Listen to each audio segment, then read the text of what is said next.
अस्सलाम वालेकुम रहमतुल्लाह।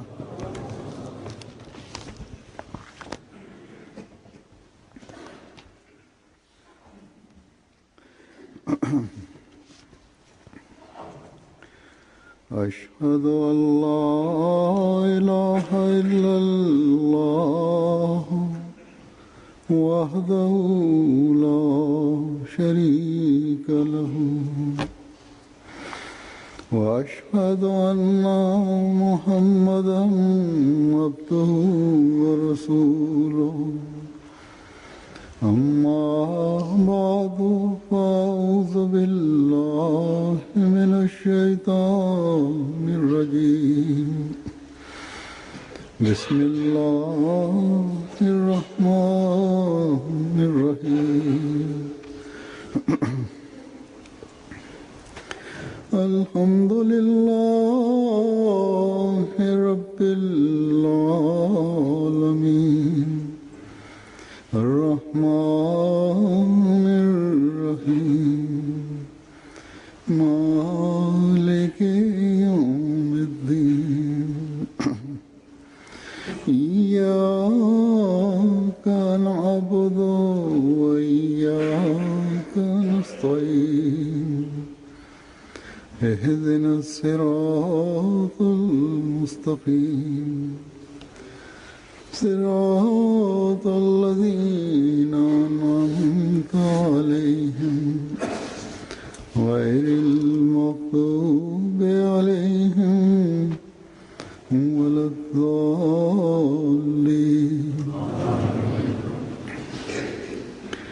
इन्नल लज़ीना हुम मिन खशियति रब्बिहिम मुश्फ़िक़ून वल्लज़ीना हुम बिआयाति रब्बिहिम युमिनून वल्लज़ीना हुम बिरब्बिहिम ला युश्रिकून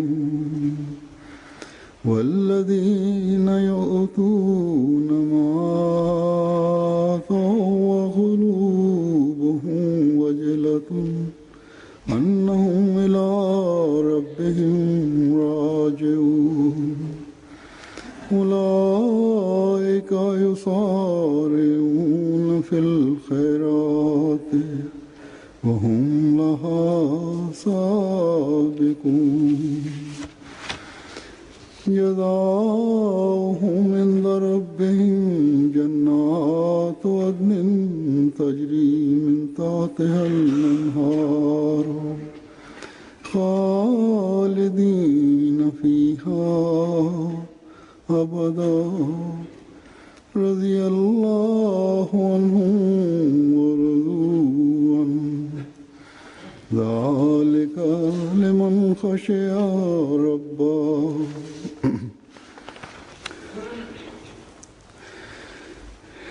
इन आयात का तर्जुमा ये है। Khalifa mtukufu yadahullahu taala ibn Abdul Aziz anasema kwamba tafsiri ya aya hii ni ifuatayo: kwa hakika wale ambao kwa kumwogopa Mola wao daima wanajikinga dhidi ya dhambi, na hao ambao aya za Mola wao wanaziamini, na hao ambao Mola wao hawamshirikishi, na ambao wanatoa waliopewa, hali moyo yao inaogopa kwamba watarejea kwa Mola wao. Hao ndio wafanyao haraka katika mambo ya heri na ni wapitao mbele ya hayo. Na hizi ni aya za sura Al-Mu'minun. Aya ingine ni aya ya sura Al-Bayyina. Tafsiri yake ni hivi: malipo yao kwa Mola wao ni bustani za daima zipitazo mito ndani yao, watakaa humo abadi. Mwenyezi Mungu amewaridhia, nao wameridhia. Malipo hayo ni kwa yule anayemwogopa Mola wake. Katika hotuba yangu ya Ijumaa iliyopita nilizungumza kuhusu faida ya Ramadhan. Yani nilizungumza kwamba kwa ajili ya kupata faida katika Ramadhani inatakiwa kauli na amali ya mtu ilingane, ndipo saumu inaweza kumpatia mtu ukaribu na mwenyezi mungu. Na nilieleza hii pia kwamba kwa kuwa na hofu ya mwenyezi mungu, yeyote atakayefunga saumu kwa hofu ya mwenyezi mungu ni yeye tu ambaye atapata faida katika mwezi mtukufu wa ramadhan. Nazungumza kuhusu ramadhan, ndiyo maana neno hili khashyat nililinganisha pamoja na ramadhan. Pengine wema yoyote mtu akitaka kufanya, wema ile inaweza kuitwa wema kwa kweli wakati atakapokuwa na hofu ya mwenyezi mungu moyoni mwake. मैंने कुछ कहा था कि कुछ बाकी सा रह गया, वो खशियत की वजाहत में करना चाहता था, लेकिन बहरहाल Nilisema wakati huo kwamba sehemu yake kidogo imebaki, nitaeleza baadaye, lakini sasa nimeongeza kidogo zaidi katika mada hii na nitaeleza katika hutuba yangu ya leo. Neno la khashya sisi tunatumia mara kwa mara tukijua roho yake, asili yake ni nini. Basi katika hali hii wema itaboreka zaidi. खशियत के आम मानी खौफ के अपनी Ndio maana nataka kueleza maana ya lugha ya neno hili la khashya. Khashya maana yake inafanywa kama ni hofu, na hii pia ni sahihi. Na yule ambaye anayekuwa na hofu ya Allah subhanahu wa ta'ala, yeye कि खुदा ताला hofu ile inamkumbusha kuhusu wema, किसी आम lakini inatakiwa ikumbukwe hii pia kwamba hofu ya mwenyezi mungu hailingani na hofu ya kawaida. ndiyo maana wenye lugha wameeleza maana yake hasa. Kwa mfano, lugha moja inasema kwamba katika khashya खौफ में एक फर्क kuongopa inapatikana zaidi kuliko kuwa na hofu.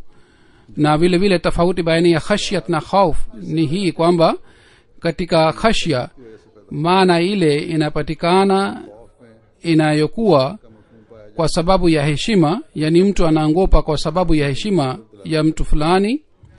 इसके बारे में हज़रत मुस्लिम मऊद रज़ियल्लाहु अन्हु ने लुगात के हवाले Na hofu से वजाहत फरमाई। inakuwa inatumika wakati mtu anaogopa kwa sababu ya udhaifu wake, na halifa mtukufu wa pili ameeleza maana yake vizuri. Kisha Imam Raghib anasema katika Mufradat Raghib kwamba khashya ni ile hofu ambayo inakuwa kwa sababu ya heshima ya fulani, इंसान आमतौर पर डरता है। na hii inapatikana wakati mtu anapokuwa na elimu ya ile kitu. ndiyo maana अल्लाह ताला katika aya ya Qur'an tukufu Mwenyezi Mungu anasema innama yakhshallaha min ibadihi alulama, ताला से उसके बंदों में से वही डर yani miongoni mwa watumishi wa Mwenyezi Mungu wale wanamwogopa Mwenyezi Mungu ni maulamaa tu. उलमा को खास किया गया है। Anasema kwamba katika aya hii pamoja na khashya maulamaa wamelinganishwa. बयान करते हैं तो इसमें उन्होंने Hazur anasema Imam Raghib anaeleza maana ya Qur'an tukufu kwa kueleza aya mbalimbali. वो लोग भी डरते हैं जिनके बारे Vile vile anasema Imam Raghib hii pia kwamba में माना बिलगैब जो watu से गैब में डरते हैं। ambao wanamwogopa Mwenyezi Mungu, kuhusu kwao Mwenyezi Mungu anasema man khashya rahmana bil ghaib, yani wanamwogopa Mwenyezi Mungu katika ghaibu. Na hali hii inaweza kupatikana wakati moyoni बस ये वजह moyoni iwe haufu ambayo ni haufu ya kupata maarifa ya Mwenyezi Mungu. की अजमत की वजह से पैदा हो। Hii ndiyo ni maana ya khashya, yani khashya ni ile haufu ambayo inapatikana kwa sababu ya heshima, अल्लाह ताला की खशियत यकीनन ऐसी haipatikani kwa sababu ya udhaifu au kasoro ya mtu. और एक कमजोर बंदे की Na katika khashya imeelezwa heshima ya Mwenyezi Mungu, ये यकीन रखना na vile vile unyonge wa mtu pia imeelezwa katika neno la khashya. और उसने हर चीज का इहाता किया हुआ है। Na Mwenyezi Mungu anayo nguvu ya kila kitu, na yeye anajua, ana elimu ya kila kitu, मलकियत है और उसके चाहने na kila kitu kinastaawi kwa sababu ya kudra yake, na yeye ni miliki wa kila kitu, na kwa sababu ya kutaka kwake vitu vimepatikana. उसकी कुदरतों से Na mtu anapokuwa na imani juu ya Mwenyezi Mungu wa aina hii, सवाल ज़हन में आता है ndiyo maana anaweza kupata baraka katika kudra zake. Hapa swali linapatikana kwamba Mwenyezi Mungu anasema उलमा में ये होती है, तो क्या हर आलिम कहलाने वाला kwamba khashia inapatikana ndani ya maulamaa tu. अल्लाह ताला Je, kila mwenye elimu, kila alimu au anayejidai kwamba yeye ni mwenye elimu anakuwa na hofu ya Mwenyezi Mungu, जो अल्लाह ताला जिस खशियत का मया चाहता है, au wale wasiokuwa wenye elimu hawezi kupata ile hali ya khashia? तो फिर आजकल तो हम ऐसे हजारों lakh Ikiwa kipimo ni hiki kwamba maulamaa tu wanamwogopa Mwenyezi Mungu, जो Quran tunaona maulamaa ambao kauli yao na amali yao hailingani, नहीं बल्कि मुखालफत में घटिया तरीन हरकतों की भी इंतहा hawa maulamaa hawakumpokea imamu wa zama hii, na si maana hawakumpokea, bali wamezidi sana katika upinzani wake. पर सोचने पर मजबूर करती हैं कि उलमा की तारीफ कुछ और है, Mambo haya yanatupatia जिन उलमा का यहाँ nafasi ya kufikiria kwamba lazima जिनको उलमा कहता है maelezo ya maulamaa ni tofauti. Maulamaa ambayo Mwenyezi Mungu anaeleza katika aya hii, maulamaa ambao Mwenyezi Mungu anawaita maulamaa, hawa ni watu tofauti, si kama maulamaa wa kawaida. Ikiwa tukichukua maana kwamba hapa maana ya ulamaa ni maulamaa wale ambao wanapata elimu katika madrasa kisha wanahangaika hapa na pale, au या जिसने दुनियावी watu आलिम की wanamwamini kwamba yeye ni alim, au yule ambaye alipata अपनी दुनियावी तालीम elimu ya dunia बड़े बड़े साइंसदान हैं, साइंसी na alipata elimu ya dunia दुनियावी Uloom sana. Wapo wenye sayansi ambao walipata elimu sana katika sayansi, katika elimu ya dunia. Hakuna anayeweza kulingana nao, गलत होगी कि सिर्फ दुनियावी इल्म को आलिम समझा जाए। दुनियावी na उलूम हासिल करने वाला hii pia haitakuwa sawa kwamba kama mtu atakuwa na elimu ya dunia aitwe खुदा ताला के वजूद का ही मुनकर है। mwenye elimu. खुदा ये कि अल्लाह ताला Wapo wengine ambao wana elimu ya dunia lakini wanamkataa Mwenyezi Mungu, na की हकीकी आलिम कौन है, kwa ajili ya maulamaa hawa neno khashia haiwezi kutumika. कोई दीनी आलिम यहाँ मुराद है, ना ही Sasa swali ni kwamba दुनियावी आलिम। maulamaa ni kina nani? Si wale maulamaa ambao wanaangukia dunia hii na wana tamaa ya dunia hii. दीन कामिल है और ये दीनी Huzur anasema kwamba hapa nieleze jambo hili pia हमने ये kwamba का इल्म हासिल किया है। इस्लाम का बाज लोग पैगाम भी पहुंचाते हैं, kwamba wale wanaodai kwamba wamepata इस्लाम का फैलना भी, elimu ya dunia na elimu ya dini na wanafikisha ujumbe wa Islam, लेकिन ये ऐसे उलमा na kuenea kwa Islam pia ni kudra ya Mwenyezi Mungu, ni katika nguvu yake. इफादात हैं, Lakini Islam haitaenea ज्यादा हैं kwa और अल्लाह sababu ya maulamaa hawa ambao wana tamaa za dunia au wanaangukia dunia किया था na hawana hofu ya Mwenyezi Mungu mioyoni mwao. Labda niliwahi kueleza kwamba katika ziara ya Marekani, तो उसको मैंने यही कहा था representative wa CNN aliniuliza kwamba Islam je itaenea katika Marekani? Hazur anasema nilimjibu kwamba kwa fadhili za Mwenyezi Mungu Islam itaenea duniani kote, si katika Marekani tu, lakini Islam haitaenea kwa kuwapitia maulamaa hawa wa kijina, और दिलों को फतह करके bali Islam itaenea kwa kupitia jumuiya Ahmadiyya, na itaenea kwa kushinda mioyo ya watu ना कि दहशतगर्दी और शिदत पसंदी से, जिसकी na के लिए kwa kueneza mafundisho ya mapenzi na upendo, Quran करीम की तालीम na si kwa sababu ya mafundisho ya ugaidi kama hawa maulamaa wanaeneza. जमात na mafundisho haya ni kinyume na qurani tukufu. इस जमाने islam halisi siku hizi inapatikana kwa jumuiya ahmadhia tu. खोल कर बताया है और सिखाया है. कुरान करीम का ambayo imamu wa zama hii masihi aliahidiwa alayhi salatu wassalam alituelezea फहमो इदराक na alituelezea waziwazi islam hii, अल्लाह ताला की खशियत की हकीकत खोल कर बयान na alitufundisha फरमाया. mafundisho sahihi ya islam, किसी की उजारादारी नहीं. na alitufundisha उलमा kuhusu एक तबके का नाम haufu ya mwenyezi mungu, na alitufundisha kwamba hakuna anayemiliki haufu ya mwenyezi mungu, na maulamaa si jina la kundi moja, na khashia ya mwenyezi mungu si kitu ambacho ni kwa ajili ya watu maalum, bali mtume sallallahu alaihi wa alihi wasallam दुनिया के हर इंसान को खुदा ताला से मिलाने के लिए तशरीफ लाए थे. इंसानों को बाखुदा इंसान alikuja kwa kuwaleta watu wote karibu na mwenyezi mungu, इंसान na alileta kuwafanya watumishi watu wa kawaida kuwa wa marafiki wa mwenyezi mungu. Ikiwa mtu hawezi kuwa rafiki wa mwenyezi mungu mpaka awe na hashia ya mwenyezi mungu, yani haufu ya mwenyezi mungu.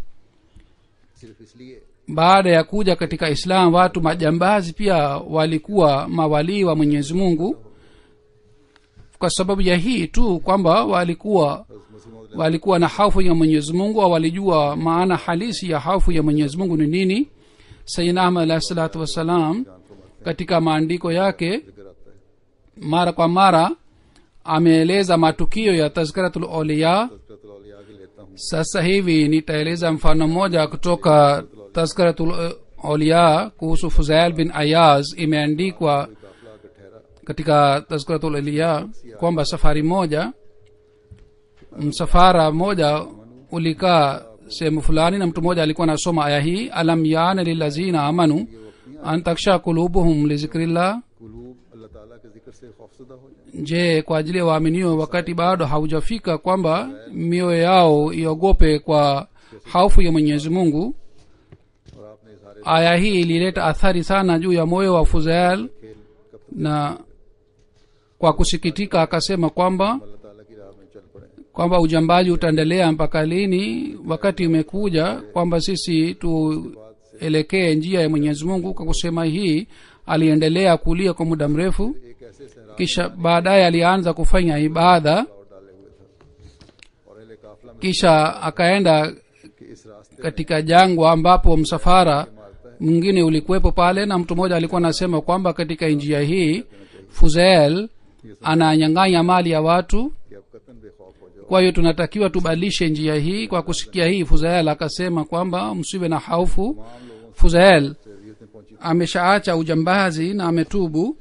तो यही Kisha aliomba radhi kwa watu wote ambao waliudhika kwa sababu yake yeye. अल्लाह ताला की खशियत का Kisha huyu aliyekuwa mjambazi एहसास हो baadaye तो एक लम्हे में alimtubu, माँ की सफ में alitubu. Na hii ndiyo ni hali ya haufu ya mwenyezi mungu, kwamba बदतरीन mtu anapojua बदतरीन kuhusu haufu ya mwenyezi mungu, mara yule mtu anakuwa miongoni wa wale ambao ni ulamaa. Hata watu wabaya sana wanakuwa katika safu ya maulamaa. बड़े बड़े नाम निहाद और जुब्बापोश रहमत कब्र में मारे हुए ही नजर आते हैं Wakati maulamaa wa kijina कि आम दुनिया उनको बड़ा नेक समझ रही होती है, लेकिन उनमें खशियत wanakuwa na kibri ya hali ya juu, और जो इंसानों से na dunia inawaona kwamba ni watu wema sana, वो कभी अल्लाह ताला lakini wanakuwa bila haufu ya mwenyezi mungu. Na wale ambao wanafanya kibri katika watu hawawezi kuwa na khashia na haufu ya mwenyezi mungu mioyoni mwao. Hapa khashia ya maulamaa maana yake ni tofauti. को आलिम कौन है और खशियत क्या है, इसकी हकीकी तारीफ कुछ और है. Au alim ni nani, au khashia haufu ni nini, maana yake ni tofauti. करने की वजह से इस हकीकी तारीफ का पता Wenye bahati nzuri ni sisi ambao kwa kumpokea imamu wa zama hii tumejua maana yake halisi ya haufu na ashia ni nini. पहले मेरा ख्याल Naeleza maana yake katika maneno ya sayyidina alayhi salatu wassalam. nilikuwa nafikiria kwamba nitaeleza maandiko mawili matatu, lakini sasa naona maandiko haya yote ni muhimu nieleze mbele yenu. Sayyidina Hadrat Masih Maud alayhi salatu wasalam anasema और एहसान और हुस्न wanamwogopa Mwenyezi Mungu wale ambao wanakuwa na elimu ya adhma yake na ihsani yake na kudra yake. से एक ही चीज है, क्योंकि कमाल खशियत का Khashia na Islam ni kitu kimoja. मुलज़म है, ये लाज़मी है. बस इस आयत करीमा के मानों का Na khashia hali ya juu lazima ipatikane katika Islam. कामला Basi maana ya aya hii ni kwamba Islam inapatikana kwa kupitia elimu kuhusu sifa za Mwenyezi Mungu, का जिक्र किया गया है, जिसको वो हो जाए अल्लाह ताला की सिफात का और ज़ात का. yani aya iliyoelezwa hapa. बस एक हकीकी मुसलमान Mtu anapojua kuhusu sifa za Mwenyezi Mungu, basi yeye anakuwa mwenye elimu kwa ajili ya kuwa Muislamu mkweli.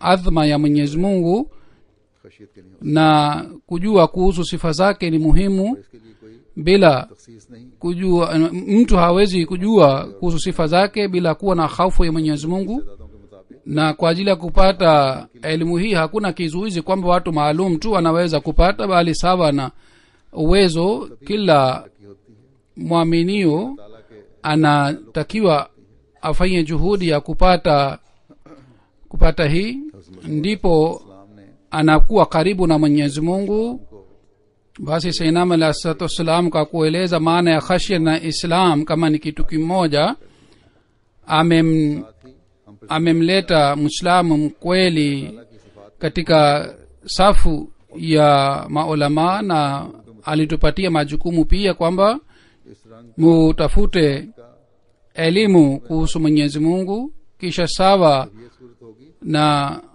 फिर फजलों के sawa na uwezo wenu mujitahidi kufuata sifa hizi katika maisha yenu, इंसान ndipo milango ya baraka itafunguliwa kwa ajili yenu. Sayyidina alayhi salatu wasallam anasema खुदा ताला की निस्बत इल्म कामिल हासिल कर hasa पा लेता है, ya manadamu ni kwamba पाता है. kuhusu Mwenyezi Mungu kwa kupata elimu anapata mwongozo, हाँ, जो लोग शैतान kama anasema Mwenyezi Mungu, innama yakhshallah min ibadihi ulama. जिनके Lakini wale ambao wanakuwa na sifa za shetani hawezi kuingia katika kundi hili, yani करके wale ambao katika maumbile yao ni shetani wako nje.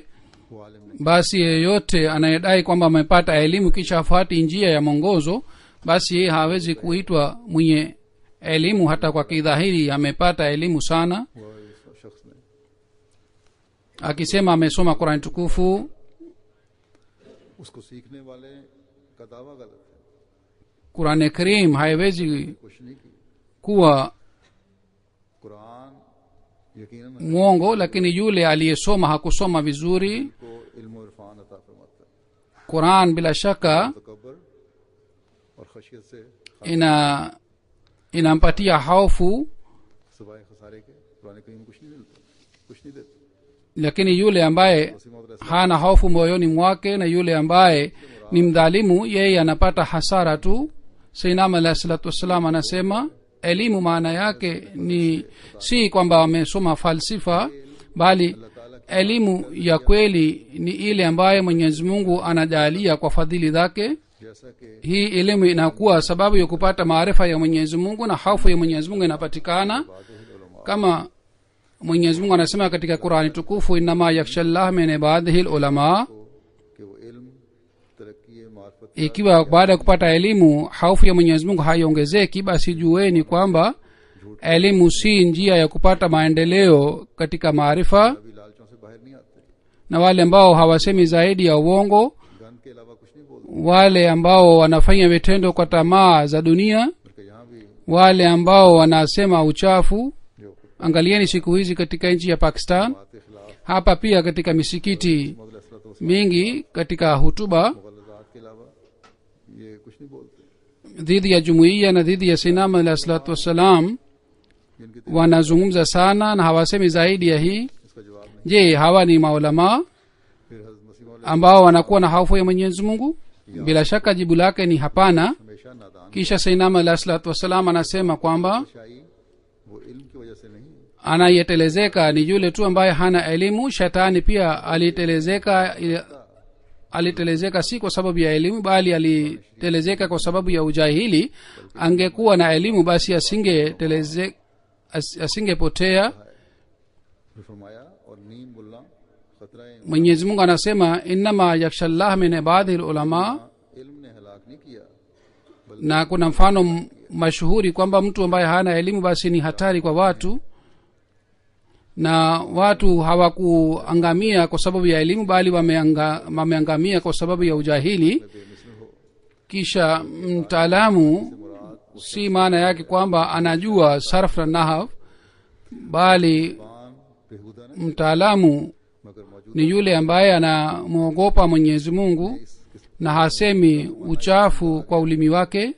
के मुर्दा शू तक भी अपने आप को उलमा कहते हैं, यानी मुर्दे na zama imekuja ya aina hii वो भी अपने आप को उलमा कहते हैं। kwamba wale ambao wanaosha maiti wao pia wanajiita maulamaa. रिवाज है कि नहलाने के लिए खास लोग तलाश किए जाते हैं, हर एक नहीं मुर्दे को नहलाता, तो उन्होंने भी अपने आप को उलमा कहना शुरू कर दिया। katika india na pakistan watu maalum wanatafutwa kwa ajili ya kumwosha maiti, na wao pia walianza kujiita maulamaa. और खुदा ताला के na sinam alah salam anasema kwamba kwa sababu में तो उलमा ya hii neno hili limefedheheka sana. मैंने बातें ही katika qurani tukufu mwenyezi mungu ameeleza sifa ya maulamaa kwa kusema hivi kwamba innama yakshallah min ibadihi lulama, हैं जो उलमा है। yani अब ये देखना जरूरी होगा wale wanamwogopa mwenyezi mungu ni wale ambao ni maulamaa. sasa hapa ni lazima tuangalie kwamba wale ambao जाने के काबिल नहीं है। wale ambao hawana sifa ya kumwogopa mwenyezi mungu hawawezi kupata lakabu hii ya maulamaa. kisha nasema kwa hakika maulamaa ni wingi wa alim, na elimu ni ile kitu ambayo inakuwa na yakini, na elimu ya kweli inapatikana kupitia qurani tukufu, haipatikani kutoka katika falsifa ya yunani wala kwa kupitia falsifa ya uingereza, और Meraj bali inapatikana kwa kupitia falsifa ya kweli. अब यहाँ meraji ya mumin ni kwamba apate daraja ya maulamaa, और वो हकुल यकीन का मुकाम उसे हासिल हो, yani mwisho wa mwaminio ni kwamba apate daraja ya maulamaa आने वाला मुसलमान na awe na तरक्की करता hakul yakin ambayo ni mwisho wa elimu. है, आलिम होने की डिग्री पास हो। yeyote anayepata maendeleo katika imani anaitwa alim. si lazima kwamba awe na digrii ya elimu, हकुल यकीन का मुकाम, anatakiwa apate daraja ya elimu na apate लेकिन hakul yakin फ़लूम हक़ ambayo ni mwisho wa elimu. और बसीरत lakini yule ambaye hana elimu ya kweli वो खुद आलिम कहलाएं, मगर इल्म की खूबियों na njia za maarifa hazijafunguliwa kwao, wao wakijiita हकीकी maulamaa lakini hawajui kuhusu elimu ya kimbingu ambayo inapatikana kwa nuru halisi, आखिरत दुखान basi hawa watu से भर लेते wanakuwa katika hasara हैं। मार्फत और बसीरत दी जाती है और वो इल्म na wanajaza तल्ला है। mwisho wao akhira yao katika moshi, वो लोग हैं जिनको हदीस na wale ambao से तशबीह दी गई। matokeo yake ni kwamba wanapata hofu ya mwenyezi mungu kwa sababu ya elimu. hawa watu wameitwa katika hadithi kama ni manabii wa wana wa israeli. में आलिम हैं और अमल उनके कुछ नहीं है। kuhusu maulamaa wa kijina inapatikana katika hadithi, शर्रु मन तहत अदीम समाए inapatikana तखरुज kwamba ulamaahum sharra man tahta adimi samae takhruju lfitnata उनके wa fihim taud, इस जमाने के जो उलमा हैं, yani ये बसने वाली ulamaa wa hawa, yani maulamaa wa zama hii होंगे chini ya bingu ni kiumbe kibaya sana kupita kiasi, ये देख लें। kwa sababu fitina itatoka kutoka kwao na itarudi kwao. इन उलमा की na angalieni siku hizi kwamba ufisadi na fitina inapatikana kwa sababu ya maulamaa wa siku hizi.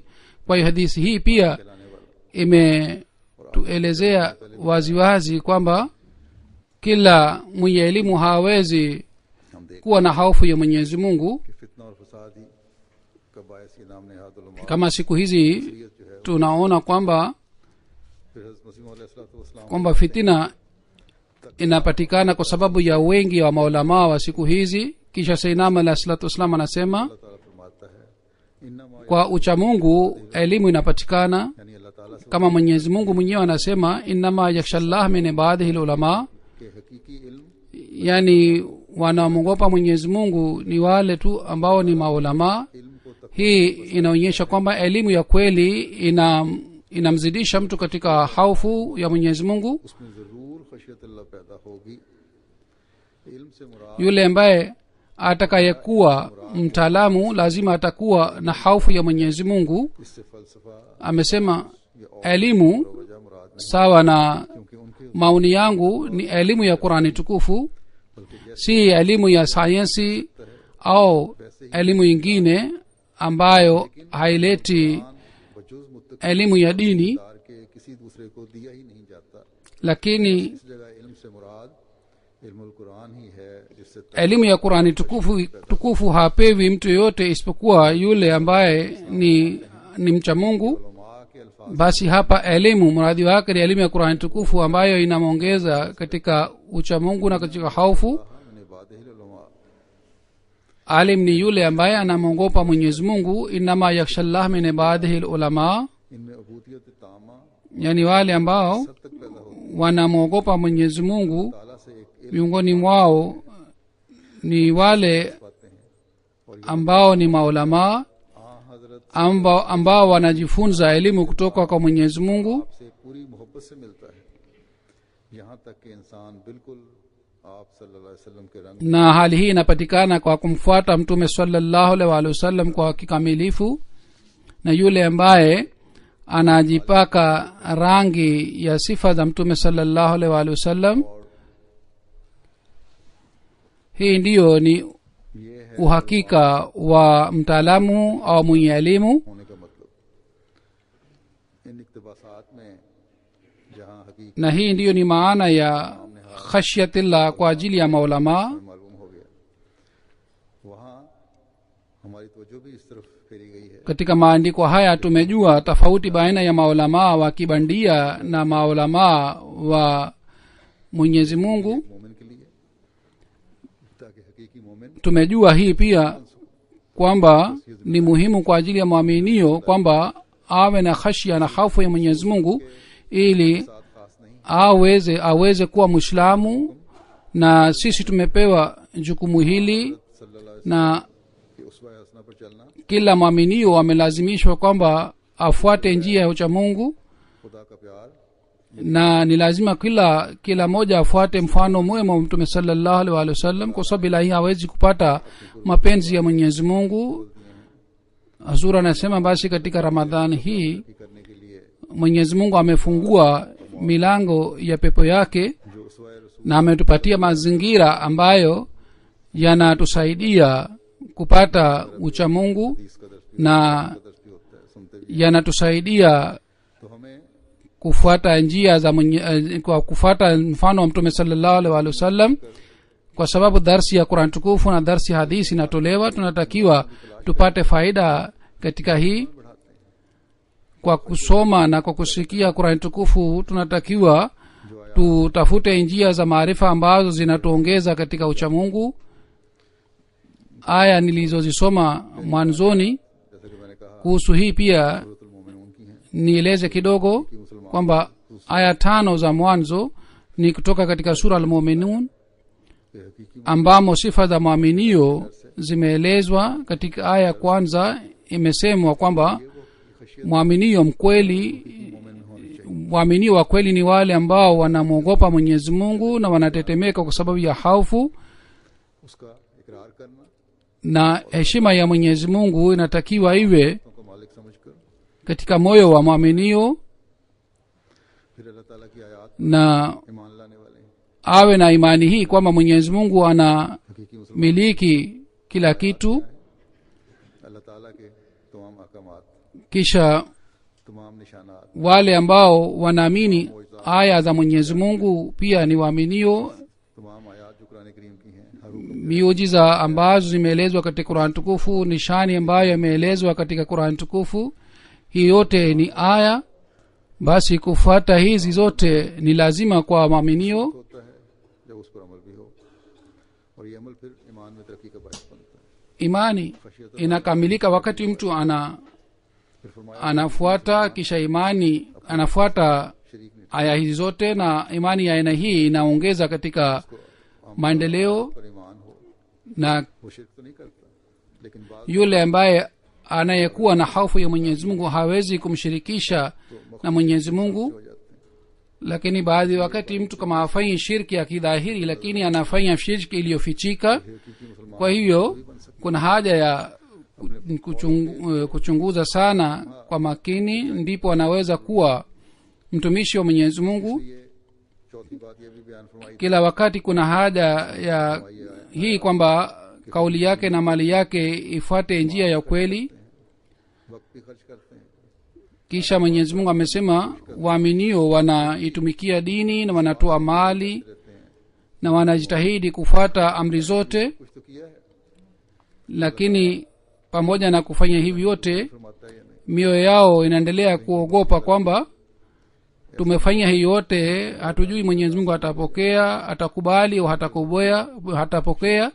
शामत अमाल की वजह Huenda tumefanya kosa कहीं किसी iliyofichika ambayo itatupeleka mbali katika ridhaa ya Mwenyezi Mungu, न बन जाए, isije कहीं अल्लाह ताला kwa sababu ya kutokufuata दिखावा ही ना amri na kwa kuonyesha से रवायत है। kasoro isije itupeleke mbali katika ridhaa ya Mwenyezi Mungu. Hazrat Aisha radhiallahu ta'ala anha वल्लज़ीना युतून alisema kwamba alimuuliza Mtume sallallahu alaihi wasallam, ya Rasulullah, कुलूबहुम, wallazina yu'tuna ma atau इंसान जो कुछ चाहे करे मगर खुदा ताला wa qulubuhum wajilatun, je maana yake ni hii kwamba मतलब नहीं है, बल्कि इसका मतलब afanye yoyote anayotaka lakini aendelee kumwogopa Mwenyezi Mungu? Akasema hapana, si maana yake, haiwezi kuwa hivi, bali maana yake ni kwamba ये बात ही afanye wema na pamoja na hii aendelee kumwogopa Mwenyezi Mungu. Kwa hiyo inatakiwa ikumbukwe kila wakati kwamba Mwenyezi Mungu hahitaji ना करे, इसलिए हर वक्त kitu chochote. कि जब हम Mwenyezi Mungu anakubali wema ya mtu mmoja na hakubali wema wa mtu mwingine, lakini tunatakiwa tuendelee kumwogopa kwamba tutakapokutana na Mwenyezi Mungu atughofirie wakati huo. रवायत में आता है, Mtume sallallahu alaihi wasallam katika maombi yake alikuwa akifanya dua hii. Hazrat Sahal Salma से पूछा, anasimulia kwamba अल्लाह सल्लल्लाहु अलैहि वसल्लम जब आपके यहाँ होते nilimuuliza Hazrat Umm Salama, करते थे, इस पर हज़रत उम्मे Salma Mtume sallallahu alaihi wasallam alipokuwa akija kwako alikuwa akifanya dua gani? Hazrat Umm Salama radhiyallahu ta'ala anha alisema kwamba Mtume sallallahu alaihi wasallam alikuwa akifanya dua hii, ya muqallibal qulube thabbit qalbi ala dinika, मेरे दिल को अपने दीन पर साबित कदम रख। हज़रत उम्मे yani ewe anayepindisha anayegeuza mioyo unijalie moyo wangu ubaki juu ya dini yako. Hazrat Umm Salama anasema nilimuuliza Mtume sallallahu alaihi wasallam kwamba kwa nini unaendelea kusoma dua hii ताला की दो उंगलियां kila wakati? Alisema Mtume sallallahu alaihi wasallam, ewe Musalama, और जिसे चाहता है टेढ़ा moyo wa mtu upo katika vidole vya Mwenyezi Mungu. Amtakaye anampatia imani na amtakaye anapoteza, yani Mwenyezi Mungu anampatia mwongozo. Mtume sallallahu alaihi wasallam ambaye alitupatia mwongozo, na kwa kumfuata tunajua kuhusu ucha Mungu na kuhusu khashia, na kufuata mfano wake inatupatia mapenzi ya Mwenyezi Mungu. Hali ya hofu yake ilikuwa ya aina hii. Sisi tunatakiwa tuwe na hofu ya aina gani? वही है Mwenyezi Mungu anasema wale wanakuwa na hali hii और भलाइयों में ni hao ndio हर तरफ हर वक्त हर अपनी हालत पे गौर होगा, wanashinda नेकियों katika पूरी तरफ wema, और कोशिश करता रहे, yani यानी या ये wanaendelea ऐसी हालत kujichunguza.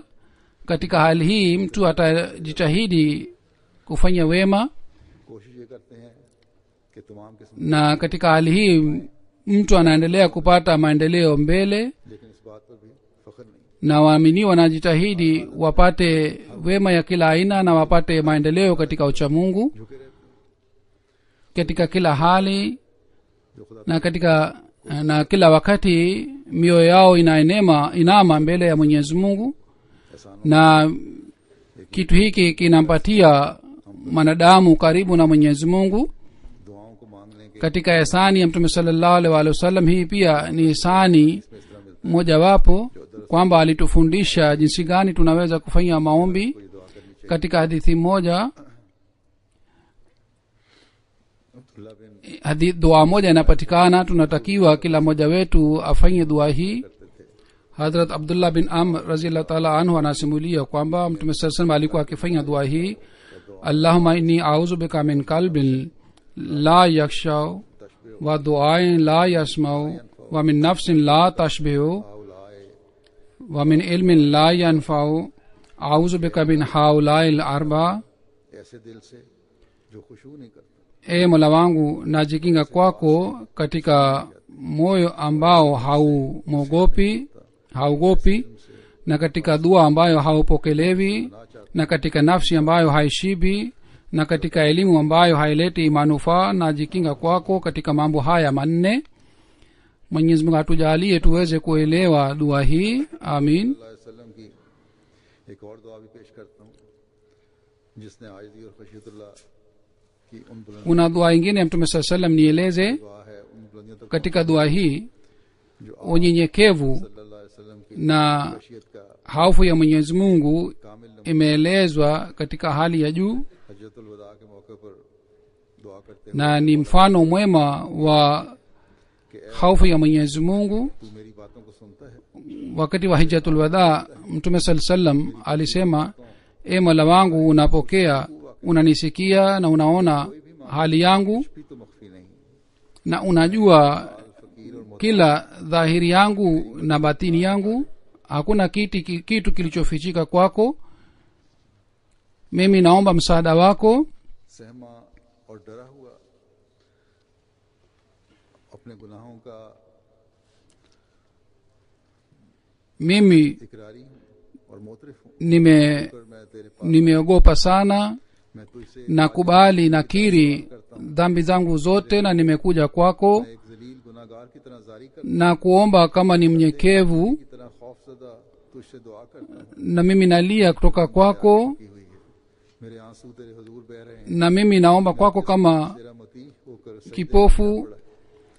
Mimi nalia kutoka kwako अल्लाह तू मुझे अपने na moyo wangu umeinama na mwili wangu umeinama मेरे साथ में kutoka kwako. सलूक फरमाना E Mola wangu, ज्यादा इल्तिजाओं को कबूल करता है usinifanyie mwenye bahati mbaya kwako katika maombi. बस ये वो E Mola ambaye anapokea maombi, upokee maombi yangu. अजीम Hazur anasema huyu ni nabii mkubwa, Mtume Muhammad sallallahu alaihi wasallam, ambaye नमूने उम्मत के सामने पेश फरमाया alituonyesha mfano हर दुआ mwema wa hofu ya Mwenyezi Mungu. खशियत से भरा पड़ा है खुदा ताला Mwangalie kila dua ya Mtume sallallahu alaihi wasallam, inaonekana imejaa katika hofu hii, के मुकर्रब तरीन आप na जिनके साथ जुड़ने वालों ने भी pamoja na hii kwamba Mtume sallallahu alaihi wasallam alikuwa mpendo wa Mwenyezi Mungu, बस ये उसवा हसना है na wale ambao waliomfuata wao pia walipata bishara ya radhiyallahu anhum. सल्लल्लाहु अलैहि वसल्लम की पैरवी की और Na hii ndiyo ni khashyatillah, hofu ya Mwenyezi Mungu. तो हम भी Ikiwa sisi tukifuata mfano huu wa Mtume sallallahu alaihi wasallam, sisi pia tutapata fadhila za Mwenyezi Mungu pia katika maisha yetu. कि इस रमजान में अल्लाह ताला की खशियत की रूह को समझते हुए Mwenyezi Mungu atuwezeshe sisi sote kwamba katika Ramadhani hii kwa kuelewa khashya, hofu ya Mwenyezi Mungu, tuweze kuishi maisha yetu. Mwenyezi Mungu afanye Ramadhan hii ilete mapinduzi ya kiroho ndani yetu. Amin.